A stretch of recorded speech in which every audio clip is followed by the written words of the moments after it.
I'm super excited. I'm super excited, and I'm walking in the streets of Berlin. It's a cold, dark night, and I'm walking really fast, looking for a bar called Emily. And I'm so excited because I'm gonna meet a very good friend of mine. It's about 9 years that I haven't seen him. His name is Behzad. He left Iran probably 4 or 5 years after me. And all these years, he has been everywhere in Europe, but we didn't have a time to meet. But tonight, finally, we are going to meet in this bar called Emily. So I'm super excited. And I'm thinking, yes, probably is the right bar. Is this dark bar that is only lit with this big white crying candles in the middle of the tables. And it looks full of smoke, nostalgic, film noir. Perfect. So I open the door and I enter. I look around. Is he here? Is he there? Is he over there? No, he's not here yet. So I'm taking a table and waiting for him and looking who is coming in.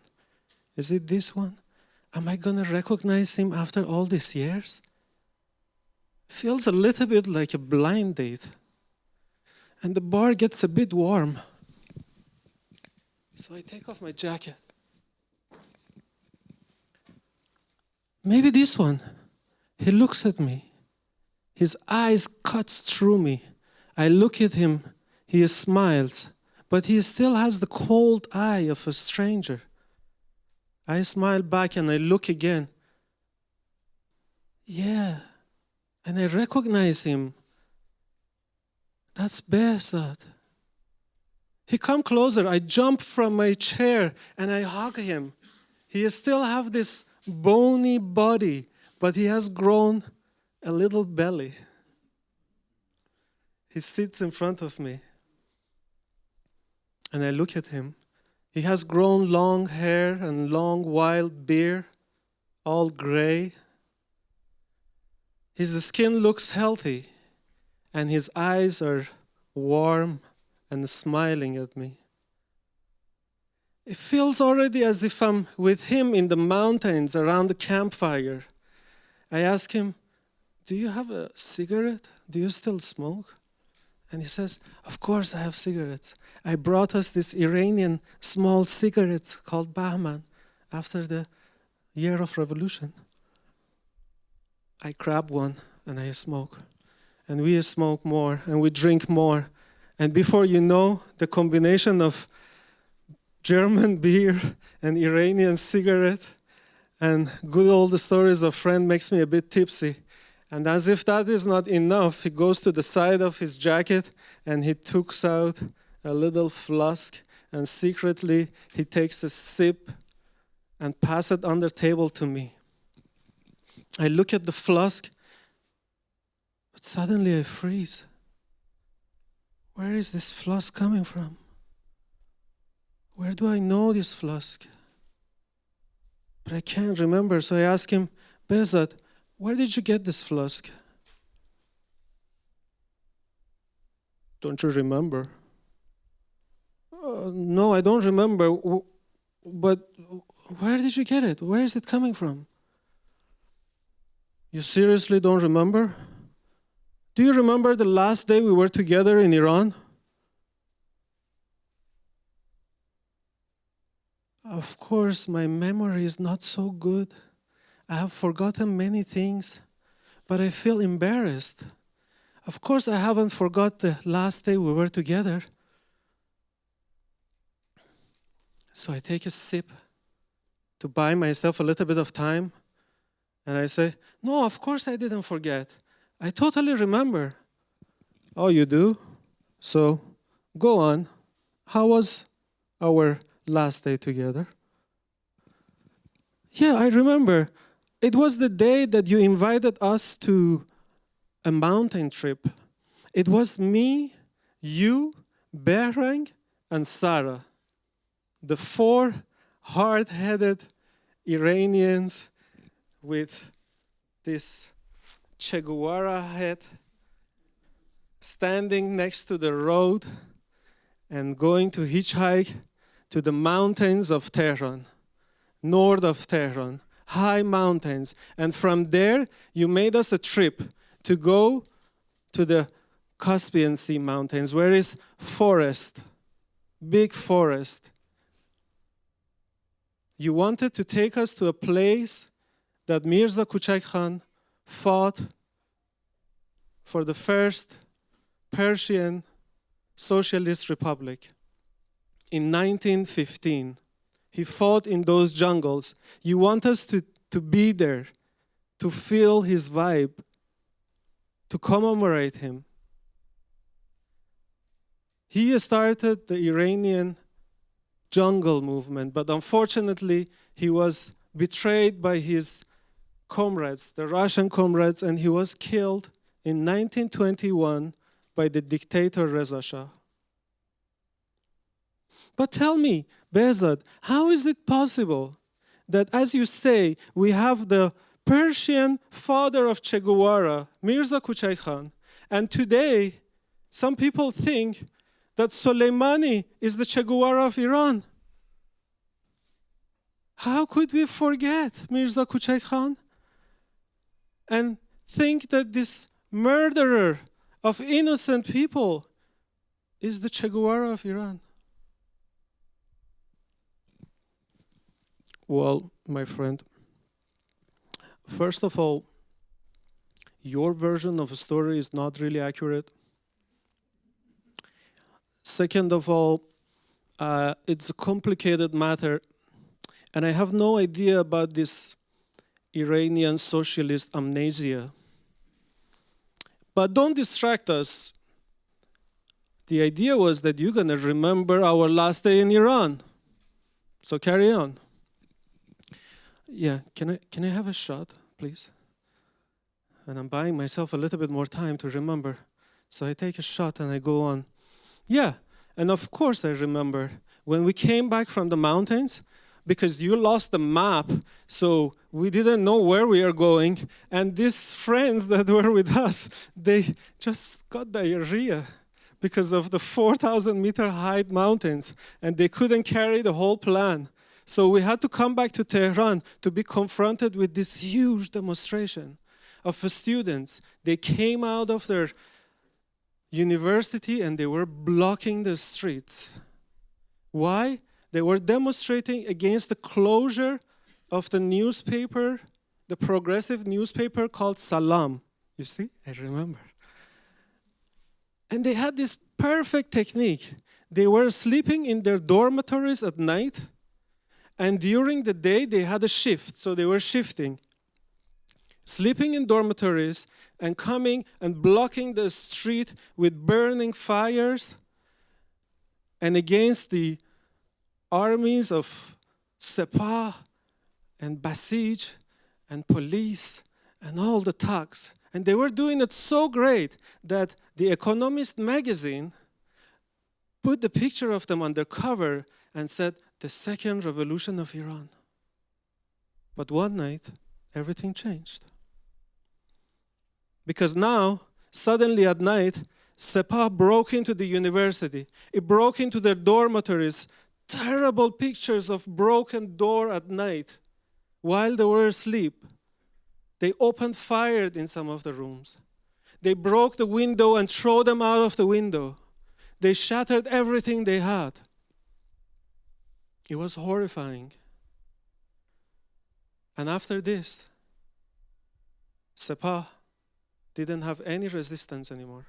So they went on and closed another newspaper, another one, next one, and they went into the editorial office of the little magazine that I was publishing caricatures in.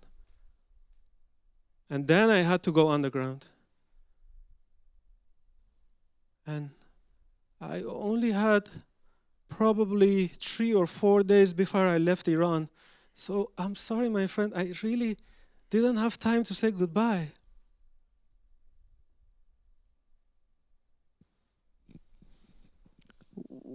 what do you smoke in Amsterdam?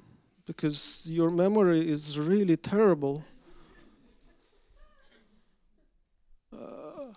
No, this is what I remember. What do you remember? So you're telling me that you don't remember the day that you came in front of my door and start shouting, Behzad, Behzad, come downstairs. Me? No, I don't remember anything. Oh, I thought so. You really don't remember? What's going on? You came in front of my house, my friend, and you start shouting, Behzad, come downstairs. I need to talk to you. Something emergent. And I came downstairs almost in my pyjama, and you said, let's go to the park. I need to tell you something immediately. And we were going to the park, and there was this highway full of cars passing by. And there was this pedestrian bridge. So we went on top of the pedestrian bridge. And in the middle of the bridge, you said, wait, Behzad. I need to tell you something here. And I brought us 2 cigarettes and a little bottle of vodka to drink. But why here, Ehsan? I mean, look at all the cars passing by. I really don't want to smoke here. It's terrible. Why here? And what's going on? What do you want to tell me? Look, my friend, in 2 days, I'm going to leave Iran forever. And I'm going to a country that doesn't have mountains. So each time I need to shout out, this would be the highest latitude I will be standing on. So on this Dutch mountain, I like to say goodbye to you. And here, have a drink.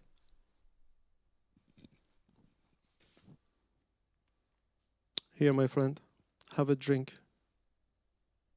And this flask was the flask that you gave me back then. Have a drink. Maybe you remember. And I grabbed the flask and I look at it, and the memory slowly is coming back. I remember myself. I remember who I was. And I turn the flask around and I see that I hacked a little poem for him. مشت میکوبم بر در پنجه میسایم بر پنجره ها من دوچار خفقانم خفقان من به تنگ آمدم از همه چیز بگذارید هواری بکشم آه با شما هستم این درها را باز کنید من به دنبال فضایی میگردم لب بومی سر کوهی دل صحرایی که در آنجا نفسی تازه کنم.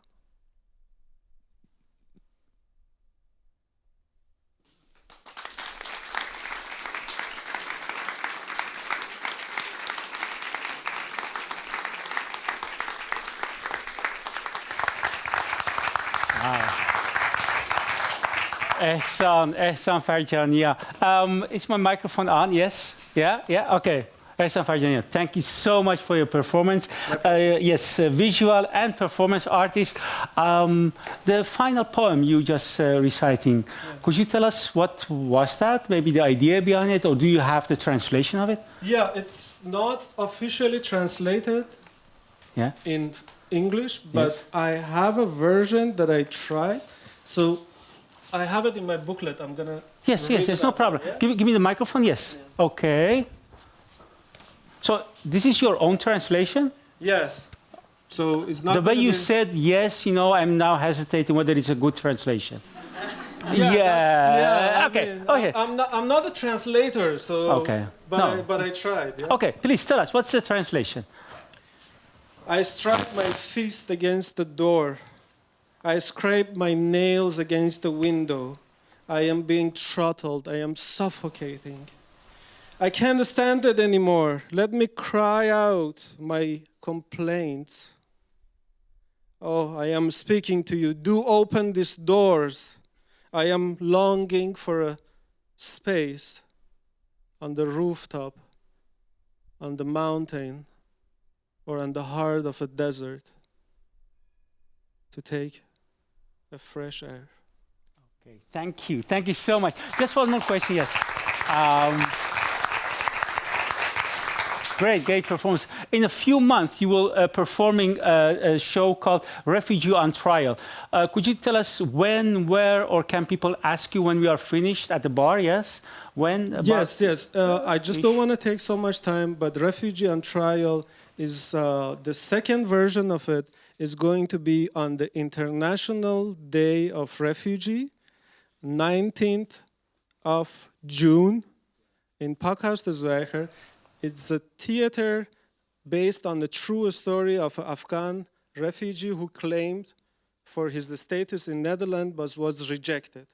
So we are putting together his trial with a real lawyer and a retired judge. But you as a public eventually going to vote if you believe his story or not. If you want to know more, please speak to me. And I can tell you more. Okay, you will stay with us, okay? For sure. Cool. Thank you so much, Ehsan Jan. Yes, thank you. Course. Thank you. Please go back. Okay. Oh, thank you.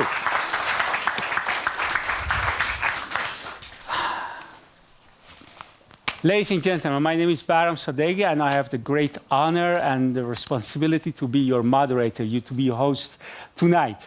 Just a couple of practical issues. Don't forget to put your phone on silent mode. And this evening we are streaming this evening with camera, so it means that everybody who is here, they have to speak in the microphone. And later on, quite at the end of the program, let's say last 10, 12 minutes, if you have a question, and maybe I should emphasize a question. If you have any questions, please speak in the microphone. Otherwise, the people who are watching this at home, they cannot understand what you are saying.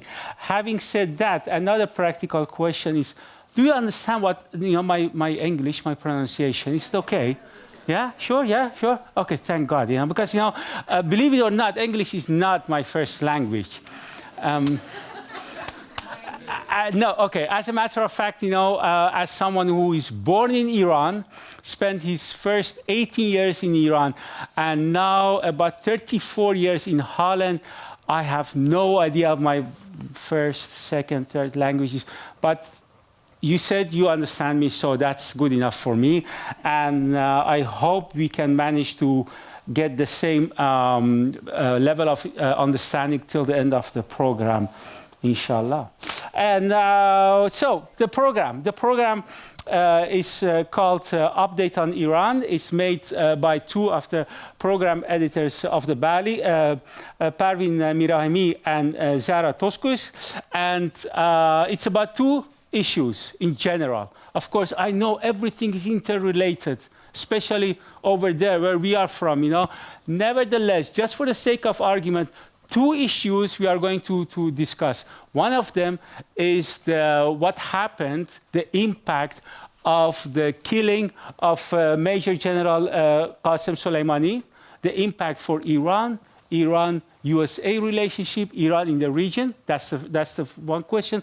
The other one is about the popular protests in Iran, but maybe a little bit in other countries as well. Maybe what happens in neighboring country like Iraq, or maybe they listen to what's happening in Lebanon. But as I said, everything is interrelated. Nevertheless, for the sake of argument, just two subjects. But before that, of course, I know, I see some people, who look like my brother, my nephew, my mother, my auntie. So there are a lot of Iranian souls here. Am I right? Yeah? Yes. Are there people who are born in Iran? May I see some hands? Not that much. Okay. Are there any people who have Iranian parents? Maybe they are born in here, but they have Iranian parents over there. Yes. Okay. Cool. Are there people who have been in Iran as a traveler? Okay, good. So a lot of people who know the situation in Iran. Nevertheless, we will have a short introduction of Iran, emphasizing the relationship between Iran and USA. So it's not only about Iran, but as I said, emphasizing that relationship. And I would like to ask Sherwin Nekoi. Sherwin, would you please join me here? And when Sherwin comes, everybody, applause. Yes.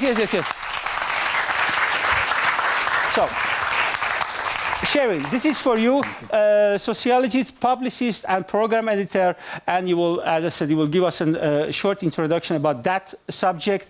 And how many minutes do we need? Dutch minutes, you know, really Western minutes, not the Iranian minutes. You promised me 15 minutes. 15 minutes? I keep you on your promise as a Dutch. Cool. Thank you so much. I'm going. I'm going to sit over there, and when you have like 3 minutes, I will give you that, and when you have 1 minute. God thanks, he won't do this. No, I'm not going there. If you need some water is over there. Okay. Thank you. Thank you so much, Bahram, and also Parvin and Zara, the maker of this program, to give me this time. As I said, I have 15 minutes, but I will do it in 13 minutes because I need 2 minutes for something else. In Iran, it's a dark time, actually. From November on, we are living in a very sad time, exciting time, but also sad time, especially when in November, after the protesters in all over Iran who went to street to just protest against the oil and the gasoline price went overnight, extremely went high, and people went to protest against that economical change. People has been shot, killed, according to some, even till 1,500 people has been killed. We have the plane crash drama, of course, in January, where 176 people has been died, mostly Iranians or Iranians with a Canadian passport. Many people in Iran who are whose heart are crying may not mourn, and there are a lot of diaspora here, also here tonight, who need to mourn and who need to think of the dear ones there who has been killed. So I want to invite you to, just for a minute, to stand up and a minute of silence with me to just remember the people who has been killed and died. Thank you, man. I keep the time in my mind, yeah.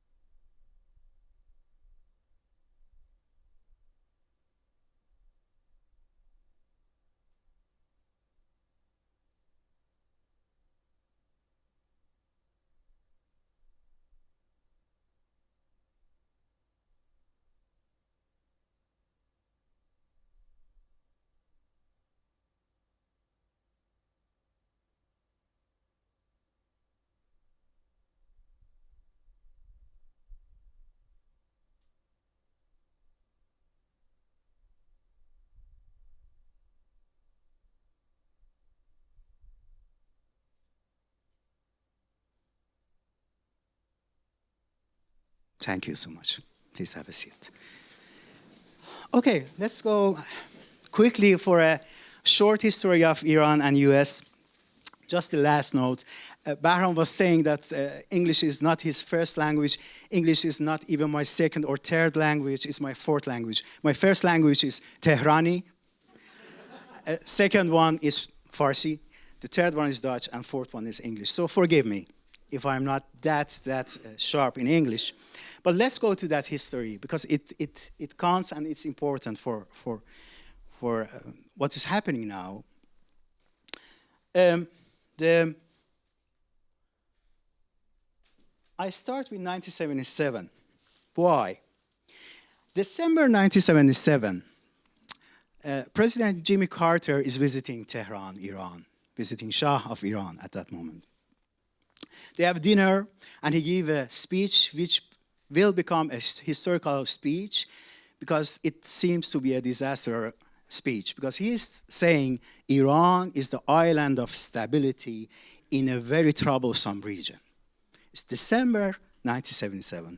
The year after that, the revolution starts, a revolution which is very much anti-American. So how wrong can you be? So, but the reason I'm choosing this moment as the start of my talk is not that much of poor President Carter, who was wrong, but it is a momentum. It's almost 25 years after Americans and Iranian government, the government of Shah, create a very close relationship. And it starts all with a regime change. That way. In 1953, there was a coup d'etat in Iran called Operation Ajax, which is very much today in Amsterdam. It's very funny to talk about Ajax, but called Operation Ajax. The prime minister of that time has been put aside by a coup, which was organized, which was created together with CIA. That's a crucial moment of history of 20th century. It's the first time that Americans actively working on a regime change. And why do they do that? Let's have both perspectives. The Americans are seeing that a new era is started in the world, and that's the era of the Cold War with Soviets. And in that era, you are or with us or against us. Well,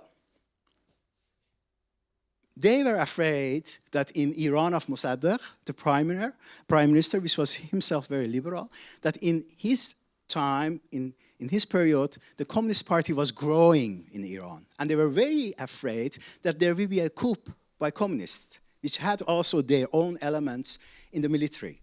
And the Communist Party was very popular, getting very popular. So they decided for first time in American history to create a coup d'etat, to be ahead of the probably overtaking of the power by communists.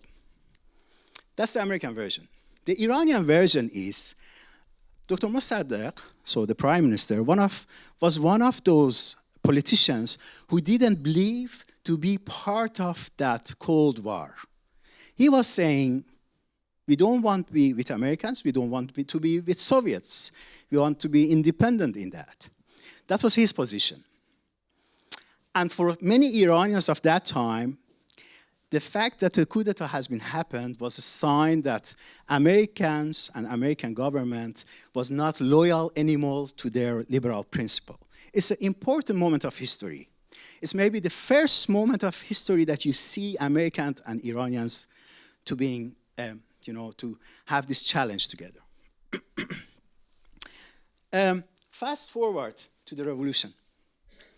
So just a year after, just some months after Carter's speech, you see the upcoming of a revolution. Some call it Islamic revolution. I'm not agree with that. The revolution of Iran was a broad revolution.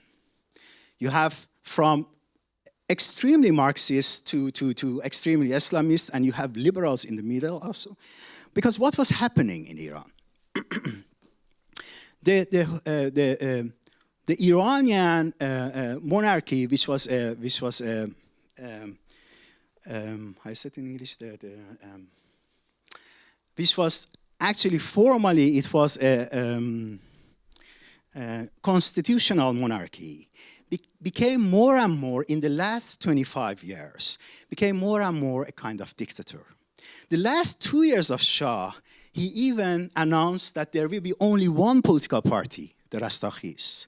Just one party, and everybody should take part of that. So the monarchy was becoming more and more dictator. And the revolution against this monarchy was a broad revolution. But of course, there was conflict and there was a competition between different groups. And one of those groups were people who were around Ayatollah Khamenei. But what they did had common, all these people who went to the street, of most of them, it was not only a revolution against Shah, it was, as they used to call it, anti-imperialistic revolution. Because people were blaming America, supporting a Shah who was becoming more and more dictator.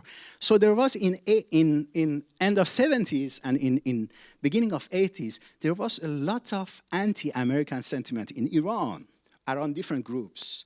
Intellectuals from left to even the liberals who were critical against America that because of the coup. So the anti-imperialism was a common ground. That leads to the next event in the same year. In 1978, the revolution started. In 1979, it succeeded. And in the same year, you see that there is an attack to American embassy, and the personnel of American embassy, the diplomats and personnel, has been took hostage for 444 days. This is actually more than the revolution itself. This is the moment that from American side the anti-Iranian government sentiment start to grow. You know, it's a moment to them that the new Iranian government actually announced kind of war to them. So this is for if the if the coup in 1953 is the moment that Iranians from Iranian side has been seen as that American has been becoming against Iranians, an Iranian dream. This is the moment for many Americans and American diplomats and politicians to define the new regime of Iran as anti-American, as a threat. So this is a very important moment as well. Next is 1980, the war between Iraq and Iran. The interpretation of Iranians, of Iranian, let's say Iranian government, Iranian politicians, of the war was, this war is not only a war with Iraq, it's not a war with Saddam Hussein. It's a war with the Western world, especially with Americans. Americans helping Saddam to attack us. So that's another moment of, in this, let's say, blaming game, another moment of that. Sanctions, we are talking about sanctions, the last sanctions with Trump, but the sanctions started already in 1979, the first sanctions against Iran, when Iranian took the hostages. So there is a long history of sanctions of Americans against Iran. During the war, one of the strategies Iranian create was called defense forward. Means if you want to have safe borders, we have to be more powerful in the whole area. It started with supporting Kurds and Shiites in Iraq, establishing Hezbollah in Lebanon, and step by step creating a greater space for themselves, play field in the region, called defending forward. So if we can fight somewhere else, they cannot get to our borders. But the champions of this defense forward was the guy that has been mentioned already, General Soleimani, who became the leader of Quds Brigade already in 1998. So for more than 20 years, he was the most responsible person for that. Well, let's go back. Well, Americans and their allies, they say Iran is creating an empire of proxies, blaming Iran of that. And this is what Iranian government said. Who's circling whom?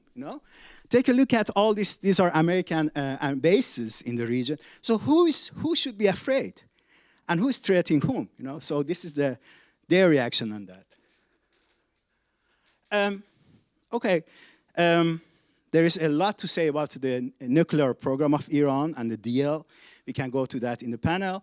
But in 2015, there was a breakthrough about this framework of nuclear program of Iran, an agreement between Iran and 5+1, and one of 5+1 was American.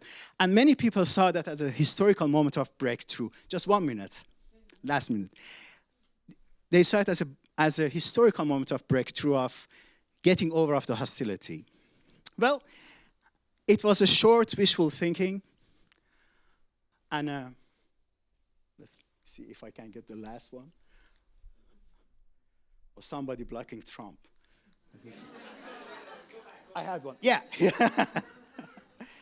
So in 2018, the President Trump, get out of the deal and start the sanctions against Iran, which was the start of the new events and hostility between Iran and Iraq. It's for now the most dramatic moment of that, of course, the happenings in January of this year. Thank you so much. Thank you. Thank you so much. Thank you so much. Okay. Okay. We'll go back there. We are going to change the scenery, the podium. Yes. Okay. Here. Okay. Just for a second.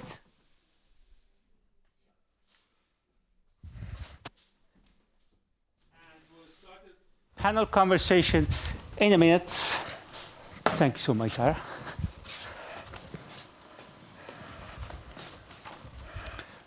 Okay, may I have Paul Aerts and Damon Golriz, and of course, Shirin. Would you please join me here for that? And applause, applause, applause, applause, applause. Yes, yes, yes. Okay, for you. And I have 2 more microphones for you people, okay. And this microphone as well. And you can put your microphones on these babies. Okay. Okay, gentlemen, I will start the conversation. First, as I said, thank you, Paul. Okay, thank you. For about 20 minutes about the relationship between Iraq and Iran and United States. Oh, that was a Freudian, eh? Yeah.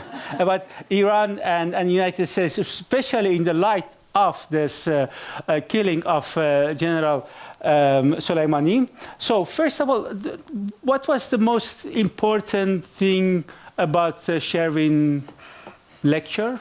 Do you have any? Yes, please, yes, you start with you.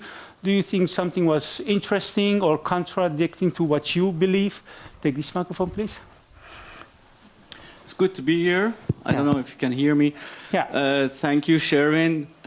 By the way, excuse me, let me introduce you properly. Lecturer at the Hague University of Applied Science and a research fellow within the research group on international peace, justice, and security. So. Thank you. Thank you. Doesn't mean a lot. I think this was a narrative very close to what Javad Zarif tells us. It's not very accurate. There was no coup in 1953. The map that shows the US troops is not the whole picture, because Iran at the moment has a Shia terrorist proxy in the region. So this is a narrative, yeah, but I wouldn't say it's accurate. Wow. Okay.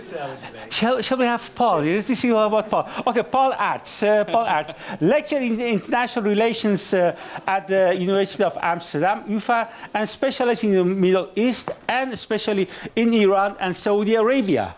So you are lucky, you know, with your background, that nowadays everything that happens over there, whether it's related to Iran or to Saudi Arabia, and we have to ask you to come here to tell us what happened. But first question is, what was the most important or nice or bad, wrong about what Shirin just told us? Remarkable.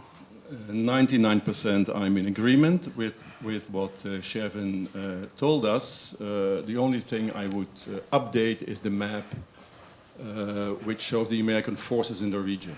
That's a bit outdated.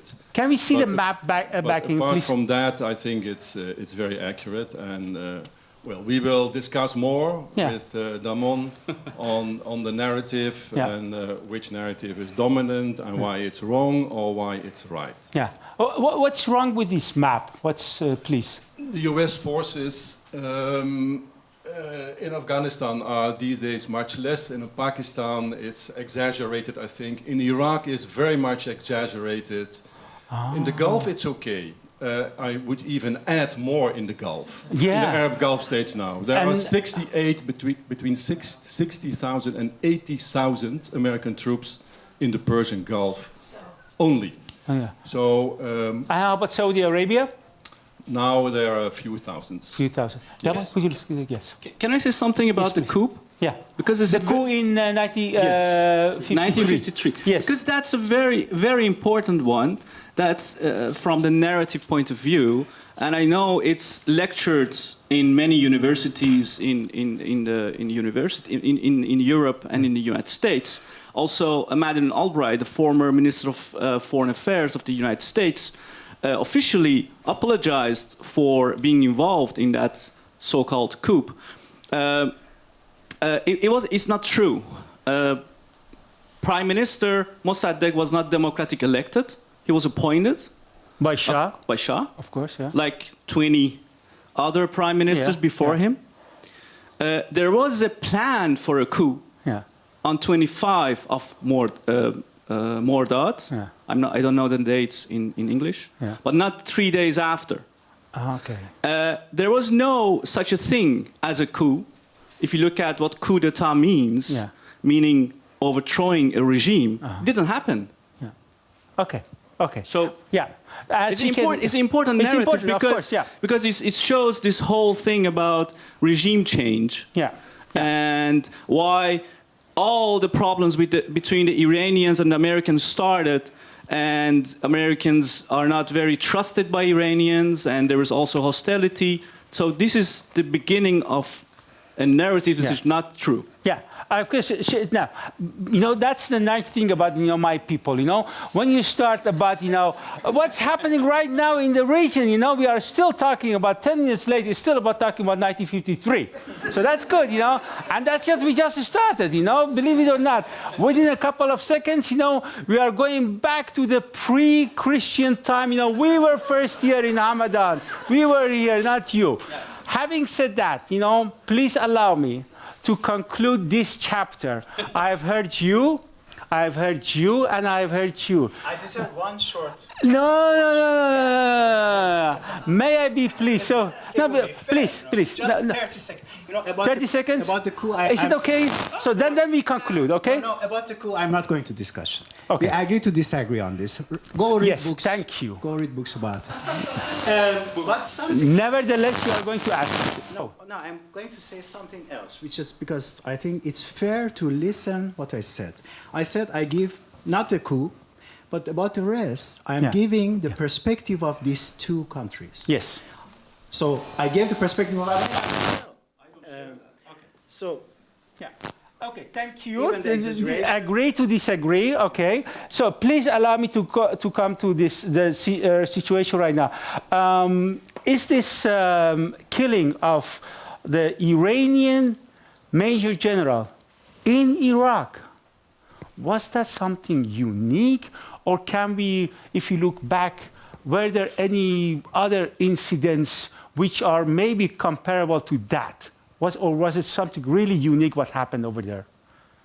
This is a question for three of you. I think it was quite unique. There are certain rules in diplomacy, even between countries who do not have a regular diplomatic channel to speak to each other, as is the case between US and Iran. But even then, there are certain rules which you expect to be followed, which have been not followed in this case. So it was really scandalous, reckless, dangerous, immoral. I would like to use that word too. Immoral. You didn't say, by the way, illegal. Thank you, Bakr. Maybe that should have been the first word So I insert illegal. Illegal. Okay. Yes. So unique and illegal.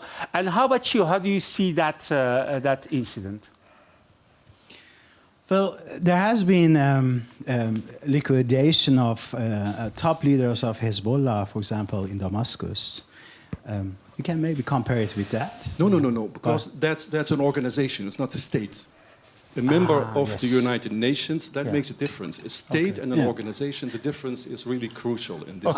In juridical terms, you are right. But when you come in the actions in the Middle East, that was the first thing I was thinking about. Of course, it's a very different chapter when it's about somebody from a state. But illegal, I guess we can agree about that. So you said, no. Okay, please enlighten us. Illegal, maybe even immoral. I know already that the public doesn't like me, but doesn't matter. No. I'm joking. I'm trying to create this emotion. Okay, come on. I'm not sure whether it's illegal or illegal is the right term. I would say the next. I think it was a very wise thing to do politically, strategically. I will explain why if I have time for it. I think I will explain that later on. I think it was very wise and strategically, politically. It was tolerated by many countries, including the European Union, because Soleimani was on the list of the terror list of the European Union. That's why the big countries in Europe, differently than the media, the media, mainstream media, didn't dislike Soleimani. Soleimani was like a nemesis against ISIS, was like a hero in the fight against Daesh. But the politicians and the European Union, the countries, they tolerated killing Soleimani because he was a terrorist. It was a strategically very wise thing to do because the second man of Islamic Republic is killed. The reaction was calculated, and the doors are open now for negotiations between Iran, US, Iran, Saudi, but also he was a force against any structural change inside Iran. Okay. By the way, what do you think about this? What Damon is just saying, that you said the doors are now open for a dialogue between the Iran and USA and Iran and Saudi Arabia. It sounds kind of strange to me. But okay, please. Okay, there are so many things to disagree with what Damon just said. But let me jump on the final point you mentioned. Yeah. And in this regard, we might have a joint opinion. What Saudi Arabia and the other Gulf states are very much afraid of is that if a real war happens in the Gulf, a real military conflict, the first victims would be Saudi Arabia and the Emirates, in particular Dubai and Abu Dhabi. Because Iran is able, as Iran has shown in mid-September last year, when they sent a drone and a missile to the oil installations in Saudi Arabia. Oh, did we that? Pardon? There was the Iranians? Oh, really? We don't know for sure, but 99% it has been. You did? It was an Iranian initiative. So that could happen again. So the Gulf Arabs are very much afraid that this might happen. Yeah.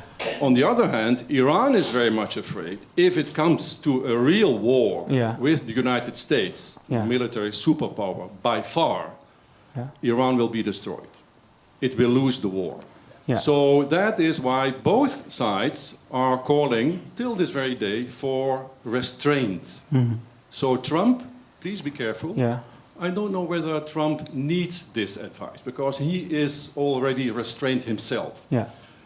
We can discuss that maybe later. Okay. So I don't think that there is a real likelihood for war, but it's always around the corner, because there are always a possibility of misjudgment, miscommunication, miscalculation, whatever may happen, or, and this is maybe the more interesting part, provocation by a non-Iranian military force, a Shiite faction in Iraq, or maybe Islamic State, a so-called false flag operation, and then putting the blame on Iran, forcing a war with Iran. So Saudi Arabia doesn't want the war, Iran doesn't want the war, and that may lead to some kind of, when we say rapprochement, toenadering, reconciliation,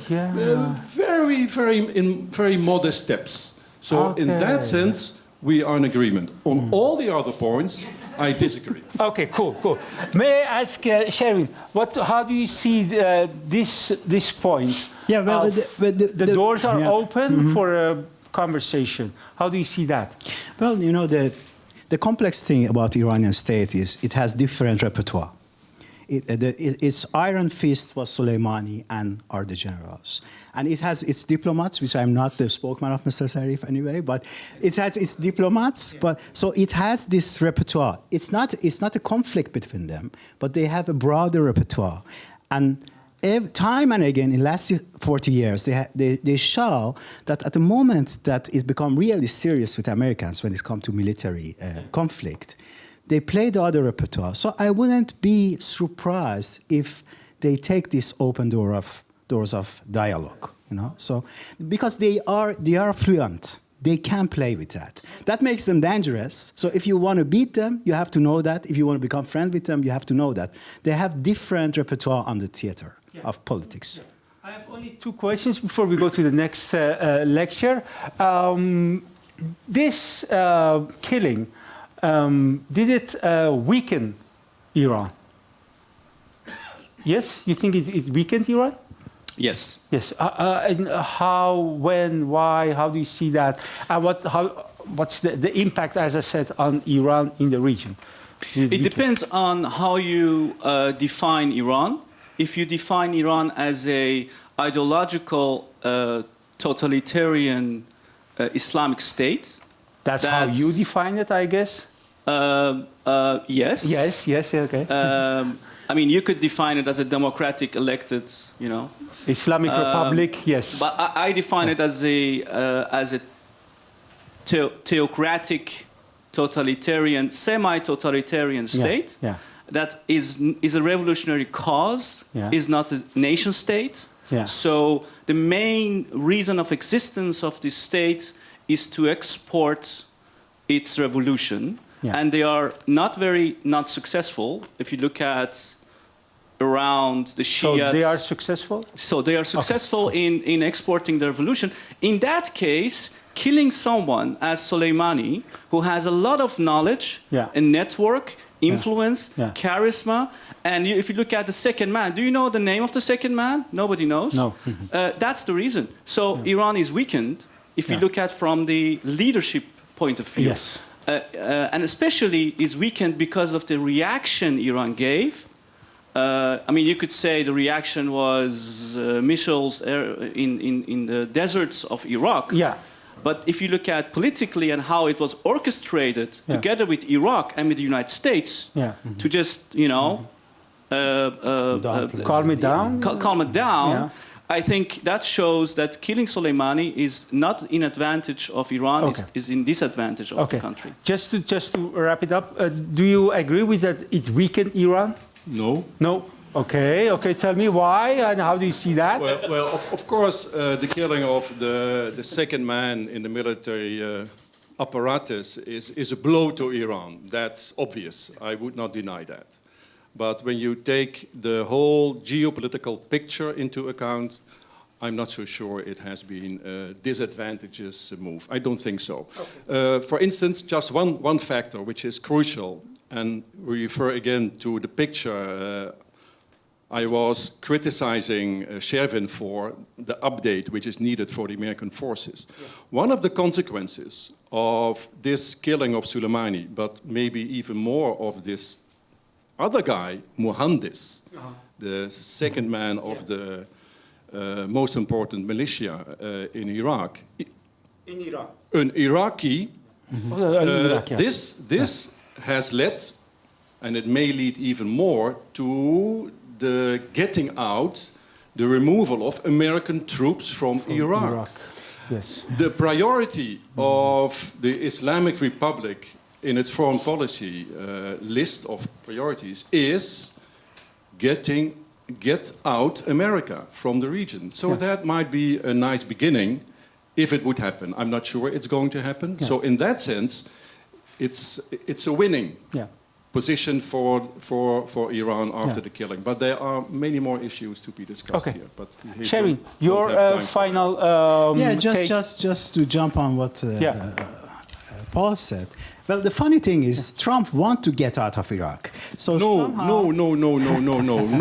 we disagree on that. Then I really think that there is there is kind of solution coming out of that which will be win-win somehow.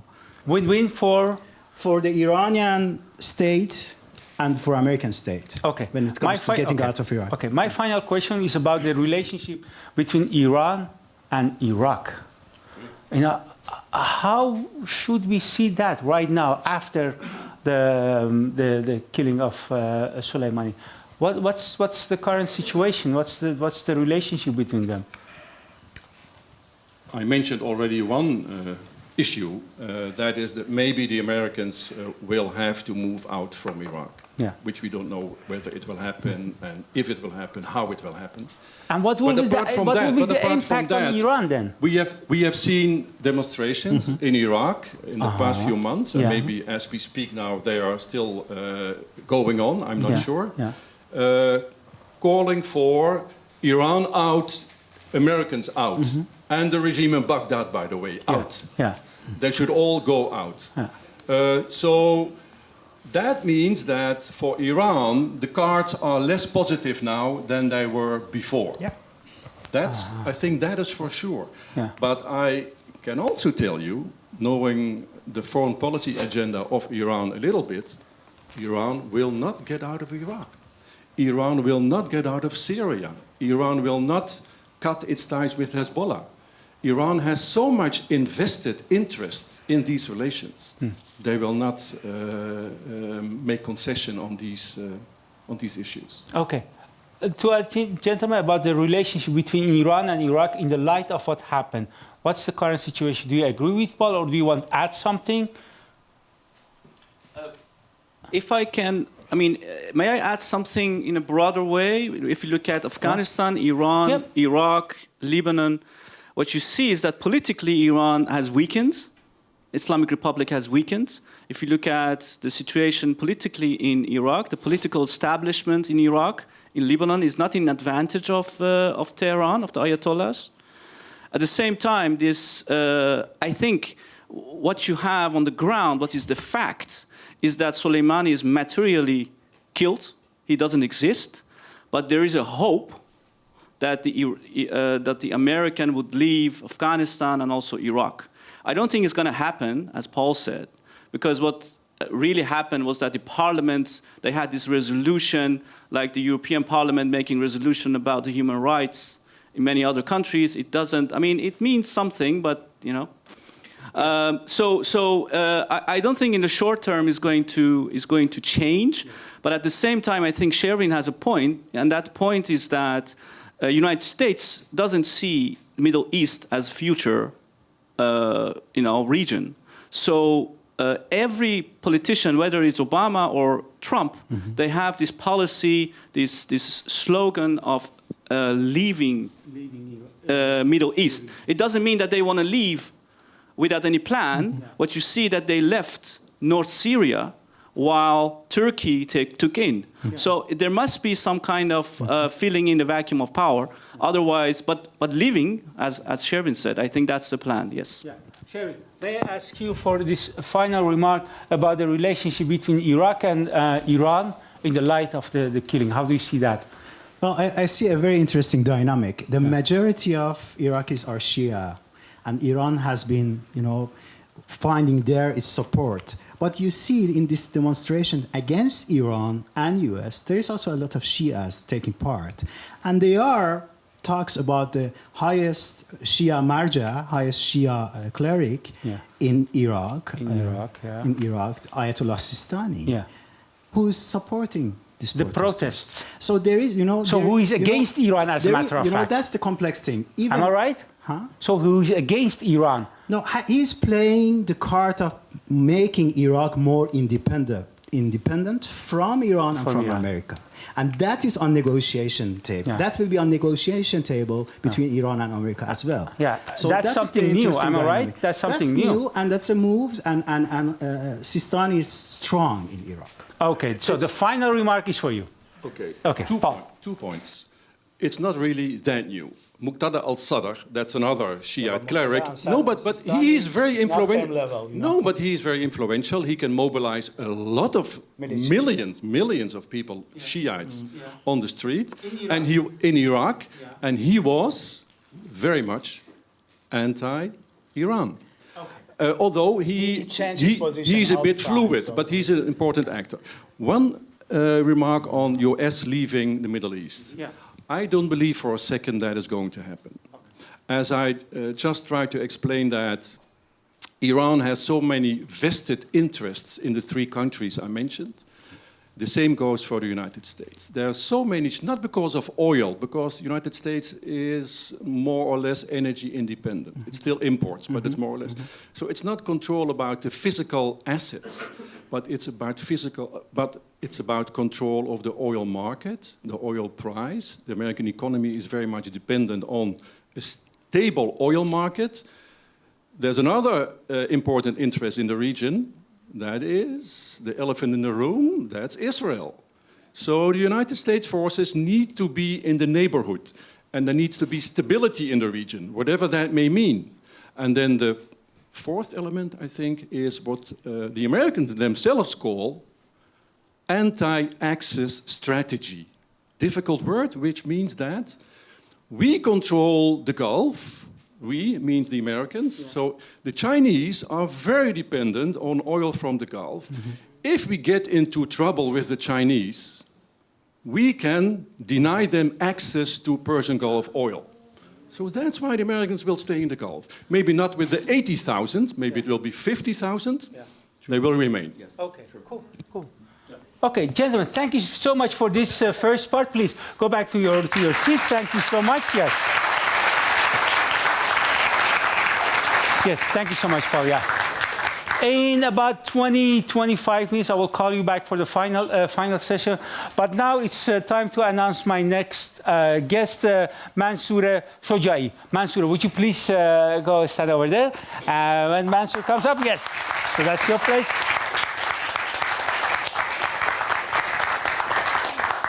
And this one is for you, Mansoureh. Okay, please. Mansoureh, researcher, lecturer, and writer who works at the Faculty of Sociology at the VU University of Amsterdam, together with human rights activist Shirin Ebadi. You established Iranian Women Museum in Iran. By the way, I guess my microphone is working. Yes. Okay. Go. Cool. Thank you. Okay. Wait a minute. Is it for me? Yeah. Okay. Just please change this. Thank you so much. Okay. By the way, when we a couple of weeks ago, we contacted you, and you said you preferred to have a lecture and then have a conversation with me one-to-one. You didn't want to join the panel. You said it's not my first language. I prefer this. Is much better, easier for you. And we said, that's your party. If you want to do this, no problem. I'm so glad that you find time to come here to tell us something, especially about the Iranian protest movement. Okay? Yes, cool.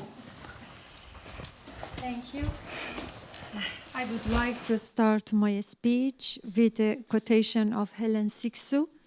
She said, "Words are our doors to the other words at a certain moment for the person who has lost everything, whether that is country, language, become the country."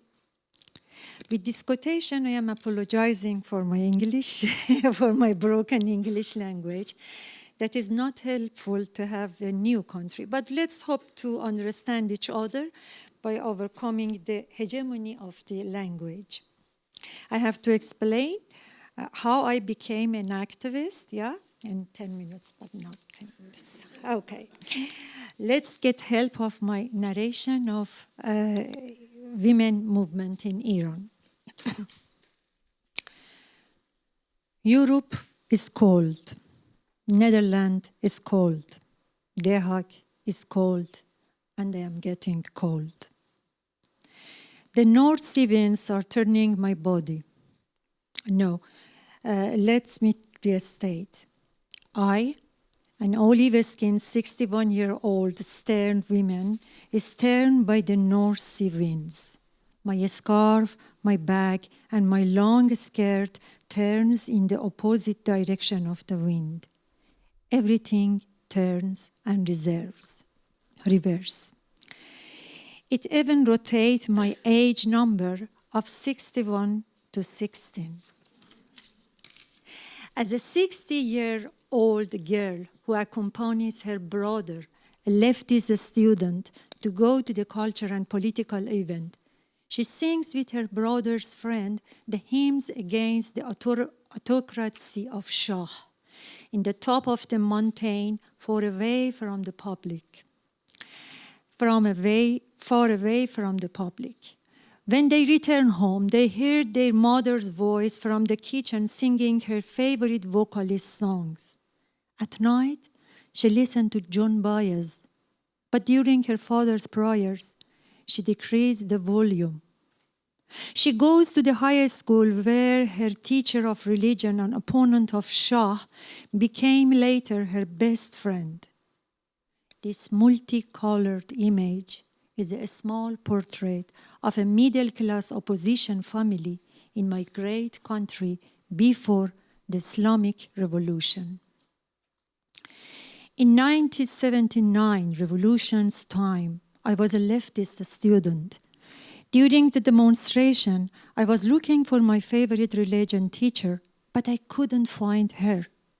The revolutionists, they all looked the same. They were wearing similar clothes as the soldiers in uniform.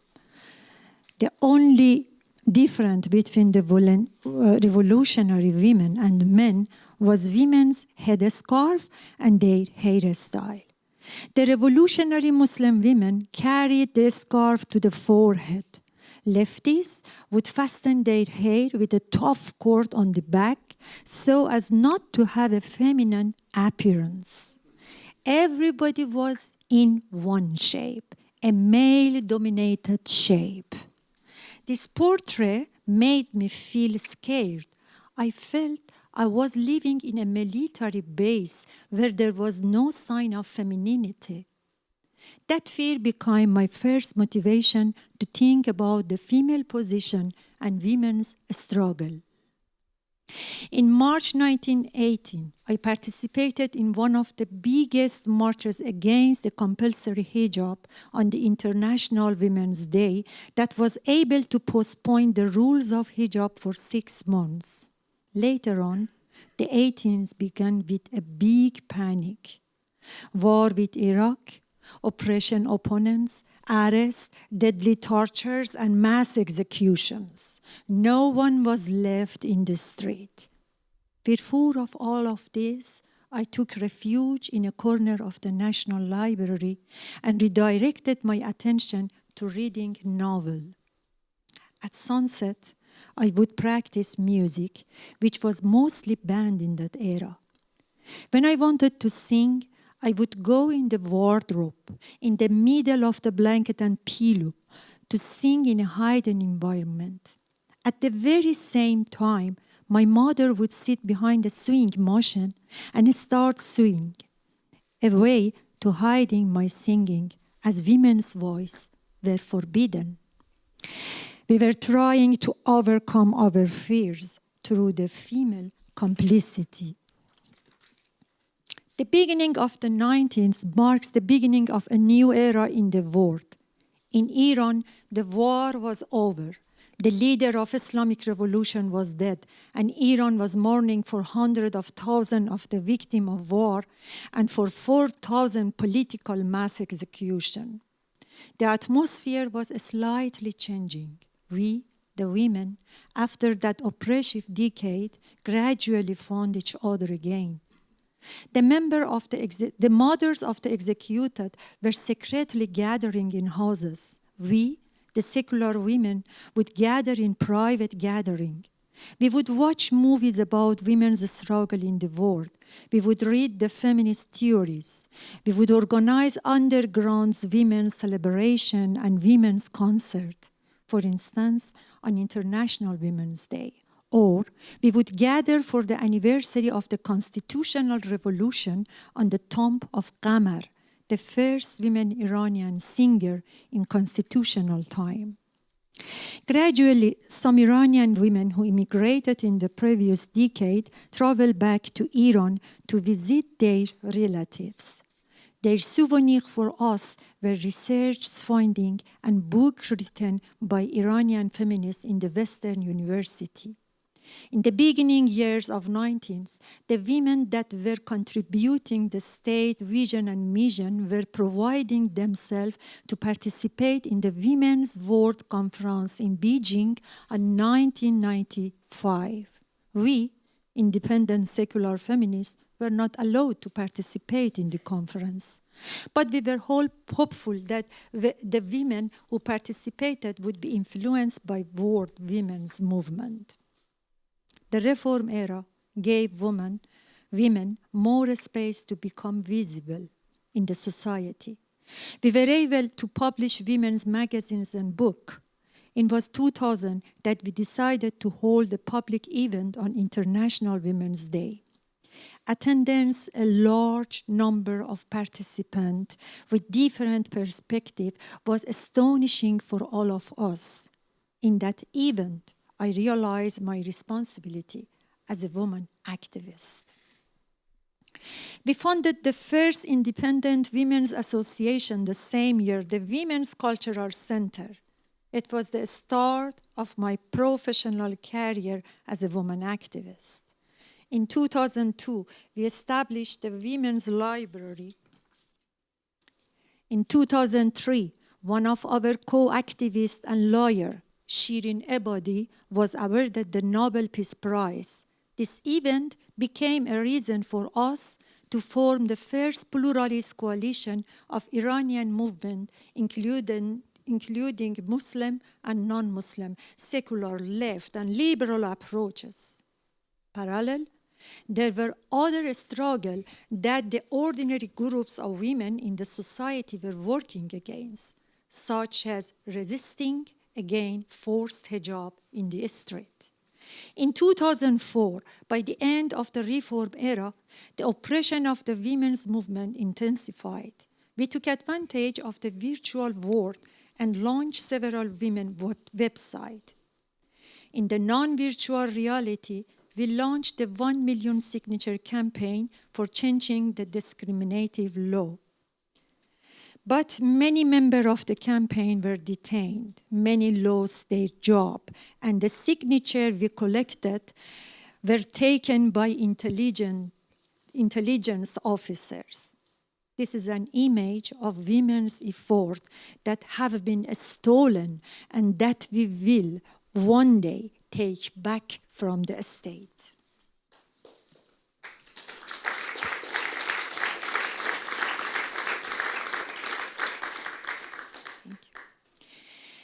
In 2009, during the election time, we formed another pluralist coalition of women. We had a motto: we vote for women's demand. And we had one demand: ratifying the International Convention of the Elimination of Discrimination Against Women. The result of that election was government fraud, the oppression of the people, suppression of our voice, and a widespread immigration of women activists and journalists during 2010-2011. On 2012 election, the women's movement came out of its ashes like phoenix to follow their goals. They started making new coalition for citizen rights discourse. The activists in diaspora used the cyberspace and organized various campaigns, particularly against forced hijab. They supported each other's voice inside and outside of Iran. Very soon, the civil declaration of new government led to the new wave of oppression.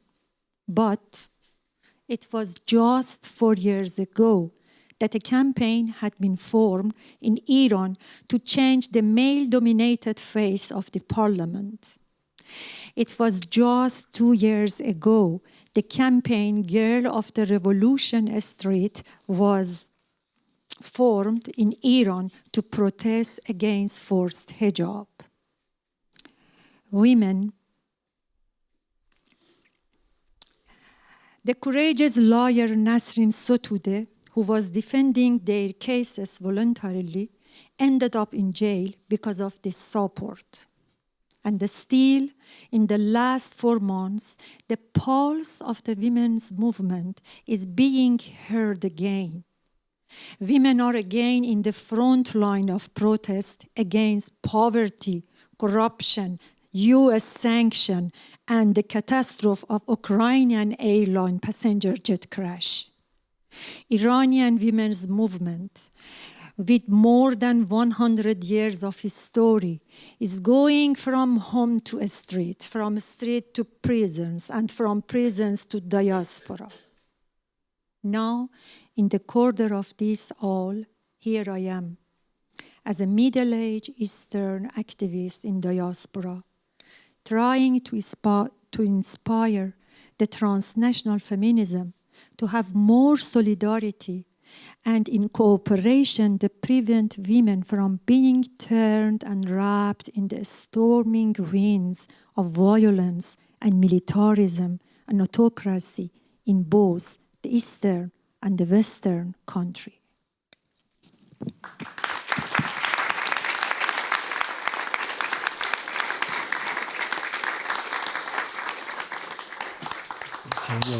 Mansoureh, would you please sit in the middle, please? It's yes, it's for you in the middle. I'm going to. So you still have your microphone, okay? I'm going to have just a couple of questions for you, and so let's start with because you showed some pictures of the current protests in Iran. What's the difference? Is there any difference between the current protests and protests in the past? Of course, there is. The microphone, please. No problem. Yeah. Actually, Iranian history is characterized by several waves of movement and protest, particularly after Islamic Revolution and past 25 years. For example, in 1999, we had the protest of students against the shutting down a reformist newspaper, as Sherwin said was, and the 10 years later, 2009, it was another protest, Green Movement, against election fraud. But the actor of this movement were from middle class and also social movement members, women's movement, and politician, particularly reformist politician. And the discourse of these two the past movement was the I can say, for example, freedom of speech, or, for example, discriminative law. And generally, I can say the main discourse based on the legal and political discourse. Okay. But from 2017 and 2019, late 2019 and late 2020,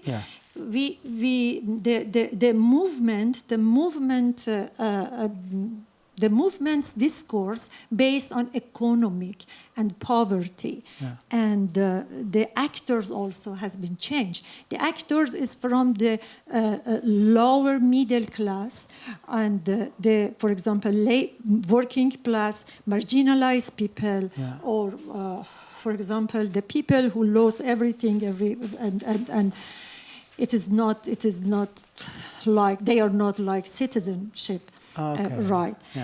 And this is the difference. And actually, it was the first time the slogan, the protesters using the radical slogan. Like and what? The radical slogan pointing the supreme leader and Revolutionary Guard Corps. To Khamenei himself. Exactly. And to Pastaran himself. Exactly. I see. And all of them wanted one thing: resigning the government, resigning the leader, leadership. the supreme leader, the supreme leader. Yeah.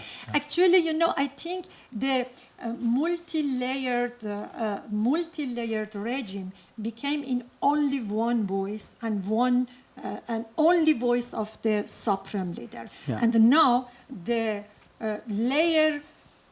multi-layer movement is also based on one demand. A demand is resigning the supreme leader. Yeah. As correct me if I'm wrong, but if I hear you, maybe it's a good strategy right now to focus only on one person, one title, the supreme leader. Is it good or not? To focus on him or his title? Actually, it's not about only one person. It's about the constitution law.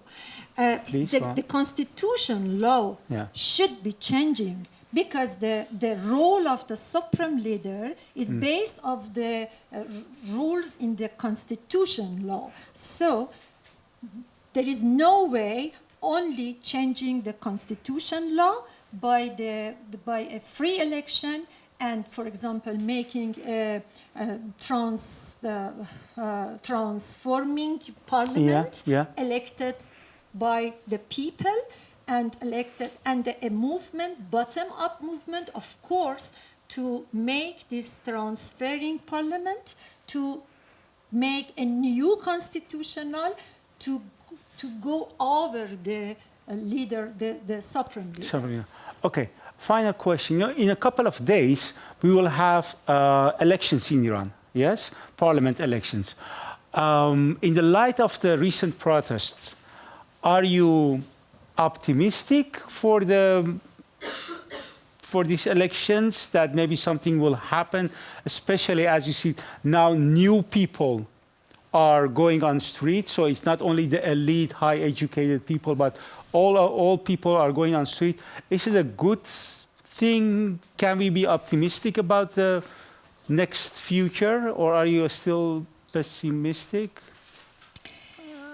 Actually, I can say being have a pessimistic What's look. the bad question? No, it was not. Good. Okay, thank you. Okay. It's based on reality. Okay, go on. It's based on reality. Go on. Actually, I think having a pessimistic look at the future is a public syndrome in Iran at the moment. Okay. It's the cruelest torture from the state for nation to have this feeling. Yeah. It's a national trauma. It's a national trauma particularly among the young people to live without any hope to future. And I think, however, Iranian people and Iranian country experienced several panic, social and political panic. As Sherwin said, coup d'etat in 1953 by Shah and United States. And the other one, for example, the 8 years war between Iran and Iraq, or election time in 2009. Yes, we are experiencing more panic, but this one is different.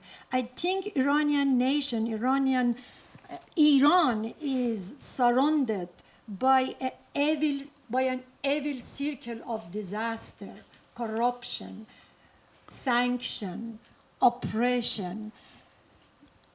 People demanding justice, and this one is as a evil heritage for Iranian people by this disaster. No. They have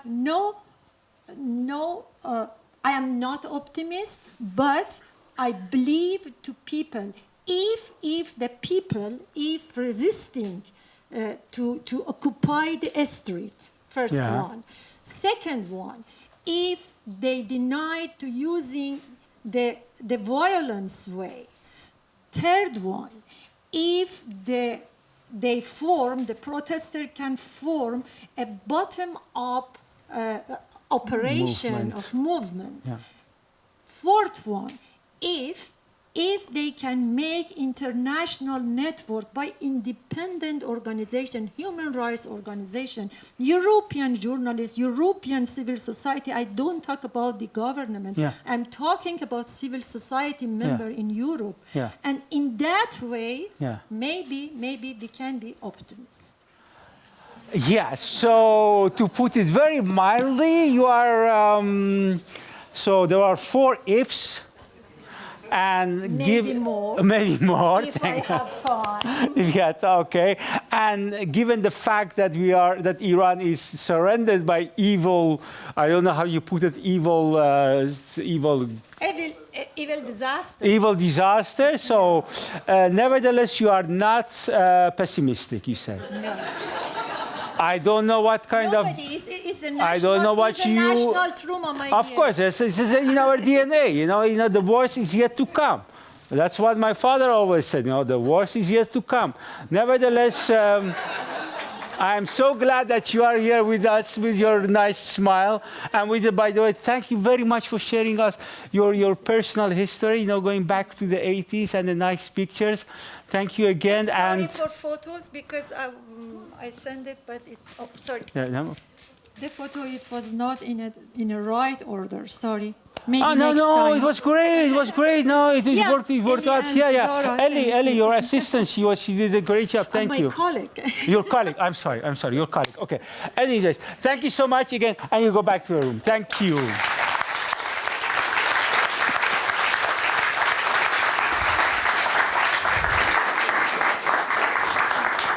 Okay, for the final part, I would like to ask the panel members to come back here, please. Join me here, yes. And yes. So it's 9:30. I will just have a couple of questions for you about the recent protests in Iran. And if there are any questions from the audience, I will go to them with a microphone. I will not give away the microphone, as you understand why, because there are some Iranians here. So, and I will keep the microphone, you know, try to construct a question with a question mark. And if everything goes according to the plan, about 5 minutes to 10, maybe a little bit earlier, then we are finished, and we can, of course, continue conversation, you know, at the bar. Am I right? Yes, you will start with. Okay, gentlemen. First of all, what was the most remarkable what Mansoureh just said, maybe in her lecture or during the conversation? Please, just pick one thing, if you want, if you wish. Just highlight that. Yes. Well, maybe just to start to say that I'm really honored to be in the same space with Mansoureh Shojaee. Wow. You know, Yeah. she's an iconic figure in Iran history of last 20, 30 years for human rights and women movement. So it's really an honor, honestly. The most, I have no, but, and allow me to disagree. In the sense of, I think Iran is in a very vital momentum, the society. I think your own history of activism show us how vital Iranian society is. Actually, from 96, when the constitutional revolution started, till now, yes, we are in a quest, and we lost a lot of people. We have dramatic moments, but the Iranian society is on a quest for democracy. And look at our region, please. You know, we don't live next to Germany or the Netherlands. We live in the Middle East. Excuse me for interrupting. Yeah. What are you? What am I saying? What are you disagreeing with her? Everything you just said was always No, all in I her disagree speech. with that. I don't see. This is a dark moment. Yeah. But it's a dark moment. It's a dark moment within a quest, and this quest is very enlightened. So it's not the worst is yet to come. No, the better will come. Okay, cool, The better cool. will come. Okay, The better say will come. that, man. I'm very optimistic I get about it, I get Iranian it. society. I get it. How about you? Most remarkable, nice thing. Yeah, about her I think, I mean, what was similar between Mansoureh and Shirin was this pessimistic, I think, message. And the pessimistic message was, Shirin was saying from November, there's this sad time emerging in his presentation. Mansoureh was saying, which was a beautiful presentation about the woman movement, I was touched. But at the same time, it was the evil cycle of disaster, a national trauma. Yeah. I think that's pessimistic if you look at Iran now. Yeah. Can I give a picture in like 1 minute? 1 minute, go on. From December 2017, Iran has changed radically. We don't see it, but it's changing. Why? Iranians in Mashhad, the city that Khamenei is born and is one of the most ideological cities of the country. Holy city. Holy city. Yeah. Next to the Golriz mosque, where in 1935, Reza Shah killed many ayatollahs there because they resist his modernization, women's rights, women's freedom of wearing or not wearing hijab, etc., etc. People were shouting, "Long live Reza Shah!" Wow. And many streets, hundreds of streets, 2 years ago in December 2017, they came up and they, had this protest. And then we saw the protest in November 2019, etc., etc. So the era of dichotomies has emerged. What do I mean? I mean the era where you see hope, pessimism, where you see people, establishment, where you see Islam, the rest, poor, rich, the 99 and the 1%. So what's going actually is happening is that 80% of Iranians under the age of 40, 65 million people, they want a different world, which is not defined by the trauma, or which is not defined by the ayatollahs, and also not defined by the intellectuals from the era of reformists. Okay. They want something totally different. And this is hopeful. And of that course, makes you optimistic, am I right? I'm very optimistic about the future, okay, cool. because 80% is under the age of 40, and they want a different life than choosing between one ayatollah, which is, let's say, a moderate, and in comparing to the other one. And this brings me a lot of hope, and I understand, that's like my last sentence, I understand this is difficult to understand because there is this sense of Syria, Libya, all these countries that change always brought insecurity, problems, Daesh, ISIS, etc., etc. In Iran, we couldn't get worse than with Islamic Republic, but we have also other examples, like Tunisia. Nobody talks about it. Go. Thank you. Thank you. Paul, what was the most remarkable, nice thing that touched you or struck you about Mansoureh's presentation? Well, first of all, I was impressed by your story, and you started way back. So that's really impressive to see that female feminist struggle has deep roots in Iran. But I was most impressed by the ifs. And that coincides with my own remarks. And this is a very fundamental point I would like to make now. Please.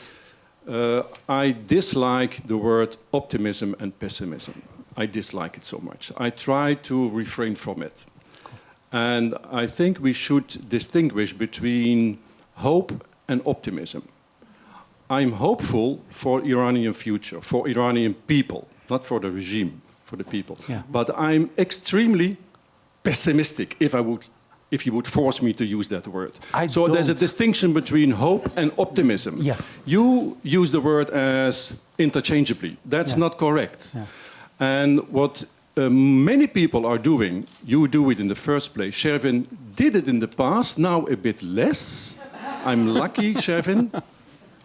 Is conflating too long. That's a problem. Is conflating wishful thinking with analysis, with reality. I'm an academic. I try to study as it is, not as I would like it to be. And this mistake is being made by many activists. I think it's wrong because it deviates from the core of the matter which you have to study.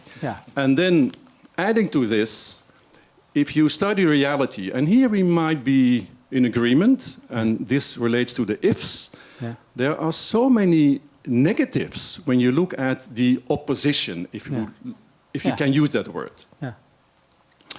It's not a cohesive, organized group of people who go out on the street. They have different slogans. There is not an ideological cohesiveness. There is no leadership. There is discontent. But discontent in itself does not lead to insurrection, does not lead to democracy. I heard the word democracy a few times. Oh my God, what are we talking about? This is maybe far, far in the future. Far in the future. So first study how it is. What are the obstacles the opposition is facing, and try to make sense of that before you start making all kinds of optimistic, wishful thinking remarks. Okay, please. I want to make a comment on this because Paul was talking partly about me. I'm not an activist. I'm working at the university myself. But you were defending the monarchy. No, I'm not. Return of the monarch. That's an activist position. I was saying what I was trying to say. I think you are too biased because you're too biased because you have this very good relationship, I think, with many academics being inside the establishment. That's why you're biased. I didn't say anything about establishment in Iran. In Iran. I see. I didn't say anything about monarchy. I'm not talking about monarchy. I was making this point that when people in Mashhad are saying such a thing about someone who killed many ayatollahs in 1935, it means a lot about how people are changing the narrative. That's what I'm trying to say. And I think this is, again, an example of an academic sitting here and try to frame, for example, my narrative as an activist narrative trying to gain power for example, opposition. Okay, may I say something? You know, it seems that you are both academics. Correct me if so don't blame each other. He's acting as like academic, but you are both academics. So, and by the way, I got the same idea, you know, kind of same impression when you talked, you know, about, you know, how people went Mashhad. You see Mashhad over there? You see? You see over there, that's Mashhad. So when you said, you know, people went on street and they were shouting about Reza Shah, I thought that's something you like. That was maybe No. I was making this point about what does it mean. I mean, it means a lot if you say such a slogan in front of a mosque where Ayatollahs started the whole thing about the Islamic Revolution. Okay. May I ask you something? You know, according to Paul, the protesters, they don't have a political agenda. Is that right? Or? They have an agenda, but a negative agenda, mainly. Okay, what's their agenda? Can you please maybe start with you? What's their agenda of right now, the protesters? I want to say something about political forecasting. It's a dangerous game. Look at what happened to Jimmy Carter with his forecasting. Okay. And I want to say something else. I really want to make the statement that 1.5 years before the Iranian Revolution, the majority of Iranian people didn't know who Ayatollah Khamenei was. So things can go fast. Okay. Really. I think a very crucial thing has been said by Mansoureh, and that is that Iranian state is becoming more coherent, and that leads to more radical opposition. So opposition is radicalizing. I agree with that. The Iranian opposition, and I don't mean something negative with radical, it's radicalizing. You see that. And if they go further, if they push further the Iranian regime in becoming more and more smaller circle of power, the opposition will radicalize. And more radical opposition will choose more radical leaders. Radical in terms of change, the radical change. It can happen. I'm not saying it's happening. It can happen. There is a chance that it happens. But just one last remark. Something about what Damon said. Yes, I am sad about what happened in November. Yes, I am sad what happened in January. It doesn't mean that I'm not optimistic. They are not opposite. Okay. I'm optimistic about Iranian society in long term. Yes, I am. But I am at the same time very sad about what happened. Okay, Paul, fine. And then I will ask you if you have any questions, so please be prepared. There is room for questions. Yes, Okay. Paul. I share Shevin's opinion that forecasting is very difficult, and we all know this. And we should try not to do that too much. Yeah. And that's why I always preach the message that it can go this way, it can go that way, and it can go that way. So making scenarios is very useful. But if you say that at the end of the day, democracy will arrive in Iran, I don't buy that. I don't buy that. The dictatorship can intensify, and most likely after next Friday, I hope we will touch on this during the Q&A. Yeah, the elections. It will be in more Iran. hardline, so the atmosphere will change, etc., etc. So maybe it will get worse before it gets better. But will it for sure get better? I don't know. That is wishful thinking. That's my point. Okay. No, I'm going to ask you because I just made a promise, So please raise your hand. I'm coming to you with a microphone, and please speak your. Tell me your question in the microphone. Can we collect the questions, maybe? Yes, we can do it if there are too much questions. Yes. Please stand up, please. Yes, please. No, I hold the microphone. Yes. Okay, thank you. Hi, Dariush. I have a question regarding the kind of psychological aspect of the situation with the Iranian people, and I think we've experienced it this evening a little bit as well. Yeah. I think there's a massive air of massive desensitization to the whole situation among Iranians, and I don't know whether that will add to a sort of air of massive kind of pushback from people that just don't really care about that. I've got a quote from a really disenchanted taxi driver that I wanted to read out. Yes, please, go on. It's in Farsi, but he said to me, and it really broke my heart because this was his view of his country, and I'll translate it as well, but he said, به نظر من دیگه فقط میشه خندید. ملت همه چی ازمون برداشت که بقیه زندگیمون مثل جوک شد. And he was basically saying that our lives, everything has been taken from us. So much so that all we can do is laugh about it. And there's been a couple of times this evening where we've laughed about I'm from England, but my family's from Iran. Yeah. And if I was to be talking about a war that would be so close, within fingertips reach, I wouldn't be able to fathom laughter. I feel like it plays a big role in the sort of thought of Iranians, this kind of massive desensitization, and I wonder what you gentlemen think of that. Thank you. Thank you. Please, if someone feels was addressed to him or her. I like this word, although it's a difficult word to pronounce. But you also use the word which is a bit more easy to pronounce, disenchantment. This is what I recognize in Iran. Although there are many protests, although sometimes it's much bigger than... so it differs per context and per place and per time. But there is discontent. But what I see, and I don't know whether you will agree on this, is that many people feel paralyzed. They feel disillusioned. Maybe that's the same word as disenchantment, or more or less. They are facing two realities. Here's the word reality again. I like the word reality, as you may realize now. On the one hand, they face more repression, for sure, if there will be a process of radicalization of the opposition, as Shevin was alluding to. Repression will be more intense, ruthless. That is what the Islamic Republic of Iran is known for. They will use more violence. On the other hand, they face the reality of war, more sanctions. So between a rock and a hard place, if you would like to use that phrase. And that gives to many Iranians a feel of paralyzation, disenchantment, etc. So I see that, yes. Gentlemen, please. Yeah, the dichotomy I was talking about is, at one hand, Iranians having knowledge and having this enlightenment about what's actually going on. There is no such thing. Have you seen this film Donnie Brasco with Al Pacino?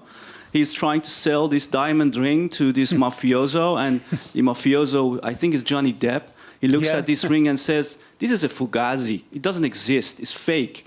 So it was 22 years a fake reform attempt, which was not any form of a reform, because anything what happened was that these reformists, they pushed back, and Khamenei and his hardliners, so-called, who has the real power, they gained more power. So this whole fugazi, Iranians see that. And when you see it, then of course there is some detachment or the other... Disenchantment. Exactly. It was too difficult for my knowledge. Anyway, so at one hand you see the establishment in power, repression, violence, killings. At the other hand is the Enlightenment. So you have these two enlightenment of people, 80 million, 80% under the age of 40. At the other hand is repression. Which one will win? It depends. It depends how you look at the world. Are you a pessimist or a hopeful realist as Paul? Yeah. I'm a hopeful realist as Paul, and I think at the end, those with knowledge, those with this enlightenment will win the repression. Okay, thank you. So there is, I'm afraid to say, it's 10 to 10. So there's a room for only one more question, and we have to wrap up, But as I said, you will stay with us if people want to ask you something. It's tended, because there are some people, not everybody lives in Amsterdam. Almere Buiten, you have to go home. Yes. Let's have some questions, 2 or 3 questions, and it's up to you to choose that question as, okay? The guy over there, please squeeze me. Yes. Thank you. Yeah. Hey. I'd like to ask my question from Mr. Golriz, that he said that killing the General Soleimani has opened up a possibility for negotiation. Yeah. So I wanted to ask, with the backdrop of JCPOA, and also sanctions being applied on Iran already, and also Europe still being in the deal, what could bring Iran back on negotiation with US now? Okay, cool. Thank you. That's and there was one hand over there. Yes. And then we will wrap up. Yes. No, I will keep it. Oh, yeah. That's getting it. So I have a question for Damon and Paul. In '79, people were anti-American, and I personally feel a lot of people in Iran are becoming anti-left and also anti-European, because they have the feeling that European leaders and left parties are supporting, buddying, and helping the Ayatollahs to stay in power.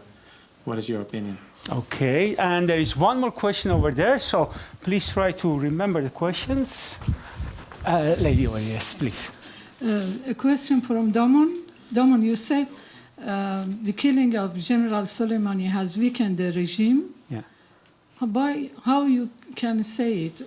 1 month before this, the killing of General Soleimani, people went on the street to protest, and they said, "Na Gaza, na Lebanon, janam fadai Iran." Sorry, I will tell it in Persian. You can translate it. Okay. It takes time. Yeah. 1 ماه پیشترش که تظاهرات بود مردم اون شعار رو دادن، ولی وقتی که سلیمانی کشته شد دیدیم که چجوری مردم اومدن به حمایت از سلیمانی و به حمایت از رژیم، در حالی که همونا مخالف ملت بودن. پس چطور شد؟ Thank you. Please, Damon, please translate the last remark or question, which is contradicting your own point, but I guess you can do it. Okay. Yes. Only that question? No, please, the question. The question is, why did I say, how can I argue that killing Soleimani has weakened the regime, and while the people were in millions going on streets to for his remembrance? That was your question. Yeah. And the other questions were, so the leftish people and anti-European... And the negotiation. So...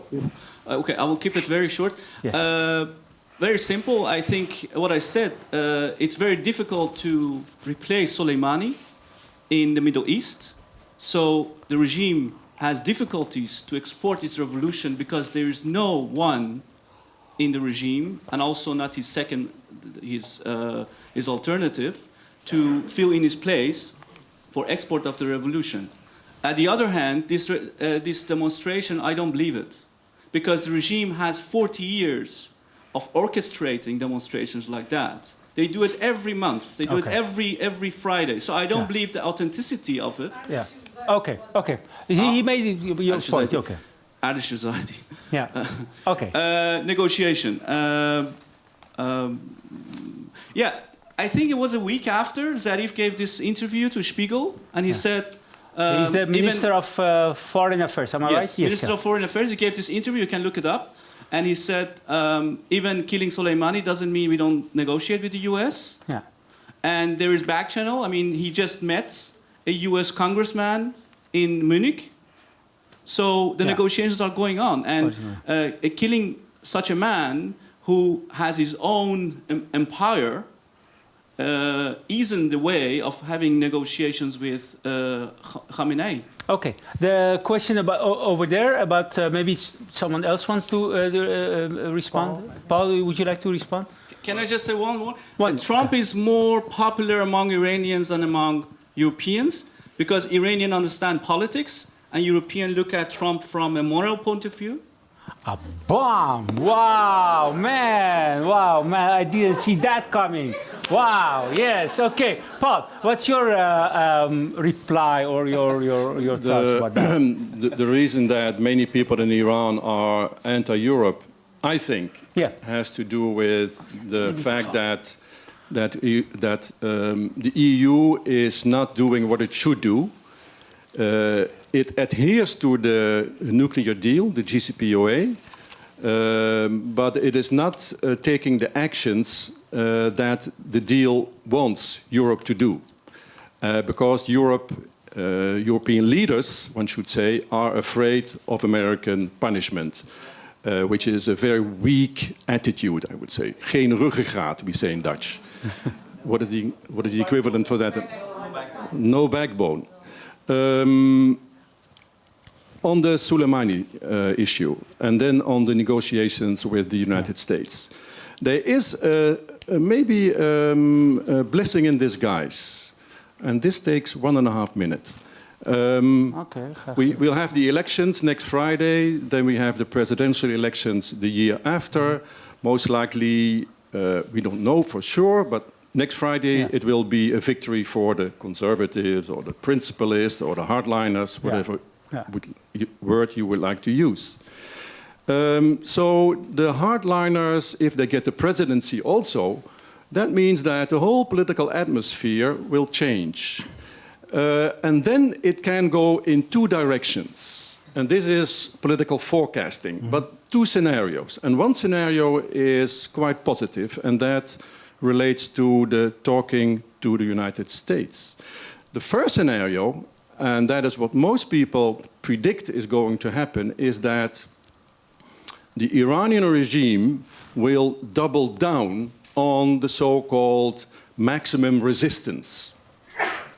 Trump is acting maximum pressure, they will double down on, so it will be much more hardline, much more antagonistic, hostile, etc. That's one scenario.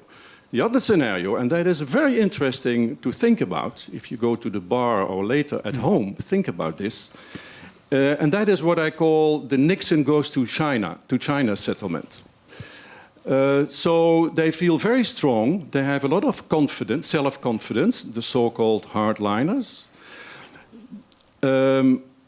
If there is a Republican president sitting in Washington, which is very likely, starting November and then 4 years onwards. Are you forecasting? No. Listen, there is a rational logic here. Okay. It's a scenario. But there is a logic behind it. And this applies to the Nixon goes to China comparison, that for the Iranian hardline leadership, it's much better to make a deal, or a better deal, with a Republican president, because that will be accepted. It will not be denied, or they will not be challenged by the moderates back home, if there is a better deal. If they have a deal with a democratic president, that's not so good, because there will be a Republican president later, and he will rip it up, as has happened.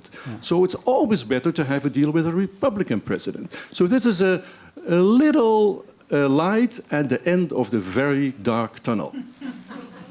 So a Republican president is good for Iran, but I'm not sure whether the American would like that scenario.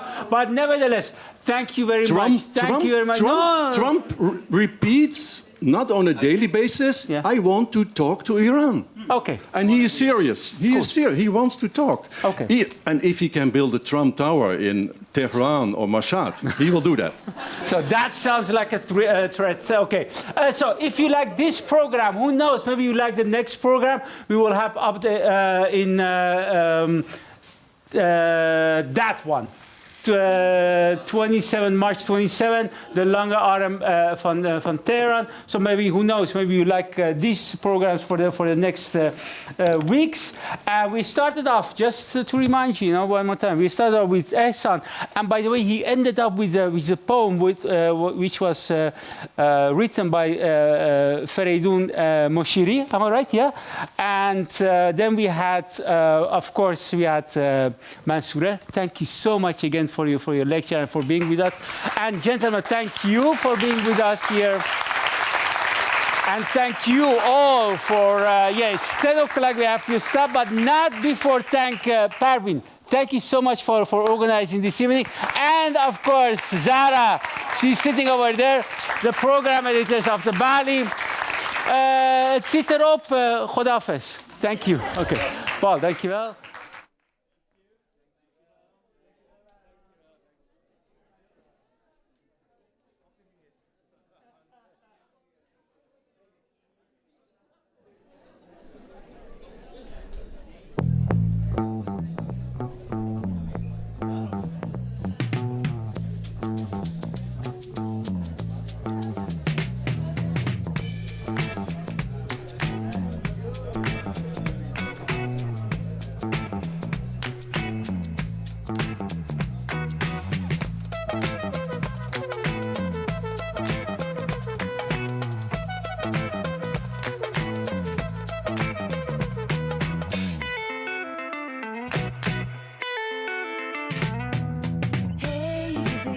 Koca dünya gam yükü müsün? Söyle söyle fani dünya dert küpü müsün?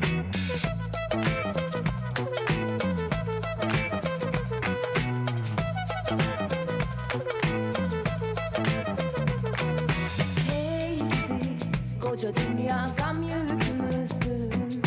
Söyle söyle fani dünya dert küpü müsün?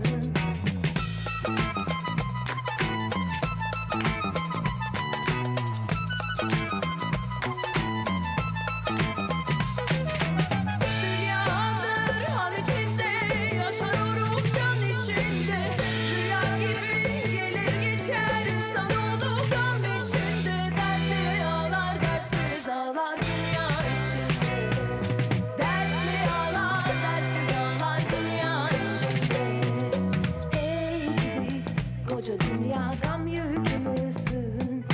Söyle söyle fani dünya dert küpü müsün?